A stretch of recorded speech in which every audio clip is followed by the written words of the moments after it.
What's up, fellow Genshin F2Ps and Swipies, it's your boy Josh, and today we're here to talk about the new Genshin 3.1 banners, and which of these particular characters you'll want to pick up for your own accounts going forward.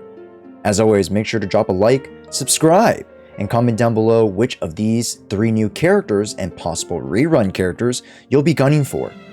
Let's first get through the meat and potatoes of the banners, the new Sumeru characters to be introduced into the game: Cyno, Nilou, and Candace. And even Candace won't be able to protect you. No, it's Candace. Candace. Whatever. First, let's take a look at their kits. We start off with Candace, a 4-star and our first Hydro Polearm character. How neat. Not only does she wield an amazing looking shield, but she's able to attack with poise and precision with her spear.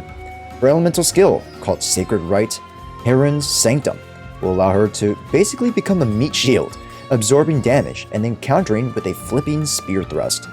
With her extra talent passive, she's able to fully charge this ability when coming into contact with an attack, which will be crucial to allow her to fit into team rotations. The Sacred Rite, Wagtail's Tide, is her elemental burst, which allows her to infuse the current weapon with Hydro. Not only will this apply to Candace, but it will be applied to whoever is currently on the field as long as their autos can be overwritten. Overall, Candace does not seem the most impressive to me, as her skills are a combo of Chongyun's infuse, yet also having Beidou's counter, but it doesn't seem like the damage is scaled based off how much damage the shield takes. I'm not terribly jazzed about how Candace is going to perform numbers-wise, but I know one thing's for sure, is that she is incredibly beautiful, and that always counts for something, right? Next is Cyno, the new 5-star Electro Polearm turned melee character. Not like we've had one of those before. With Cyno's skill and burst, he's able to throw massive infused melee strikes upon the opponent. The relentless striking style of Cyno is paired with the skill Secret Rite, Cosmic Soulfarer, which extends the burst, called Wolf's Swiftness. This type of playstyle screams on-field hyper carry, although most of the meta comps have been moving away from this style of build in favor of more quick swap comps. We have yet to see a really good and consistent off-field Dendro applier that will help to supplement the aggravate comps that Cyno will most excel in.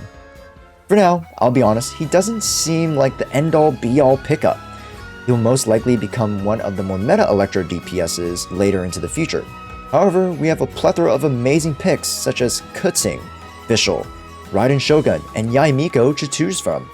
It lessens the demand for Cyno for me, and as mentioned before, because his effectiveness comes from the requirement of a strong Dendro off-field application, which we have yet to see, Cyno will be a pickup first and then see full potential later. Lastly, we have Nilou. Quite the interesting character, if I may say so myself. Nilou's playstyle seems to be as an on-field applier of Hydro. She'll be using her abilities to infuse her attacks to become very flowery watery strikes against the foes. As well, she has the ability, with a bloom-oriented team comp, to create what is known as Bountiful Cores, which will spawn after Dendro is applied against an enemy that is tagged with her abilities. This puts Nilou in a very tight position to most likely only want to pair with 2 Hydro, 2 Dendro teams.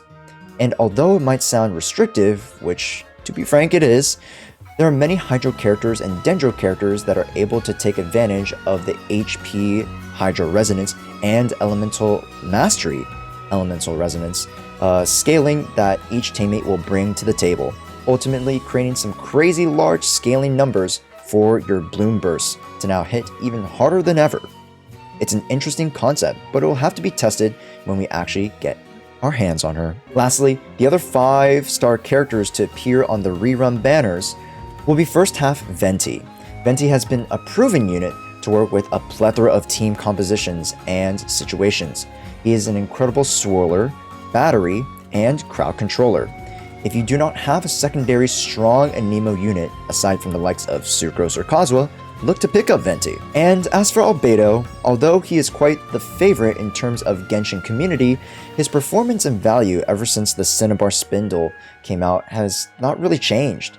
He pairs very well with geo-oriented comps, and the only real utility he provides is a small EM buff when using his burst, which actually is quite consistent. However, your 4th slot on your team could be better used for a character that gives you either more EM or just gives you other utilities, buffs, etc. So personally, I do not recommend you pulling for our Chief Alchemist. And with that, we've covered all of the Genshin 3.1 characters to have come out. I understand that the numbers and actual performance of the characters has yet to be seen or tested, but from just a wider perspective of what team comps we've encountered and, to this point, what we can project these characters to fit into, I'm not terribly jazzed about the flexibility of them. But in terms of the potential damage of these characters, it actually is definitely sky high. Thanks so much for watching. If you guys enjoyed the takes, make sure you leave a like and comment down below which of these 5 characters you will be pulling for. Also, be sure to subscribe as we're nearing 1,000 subscribers on the YouTube channel.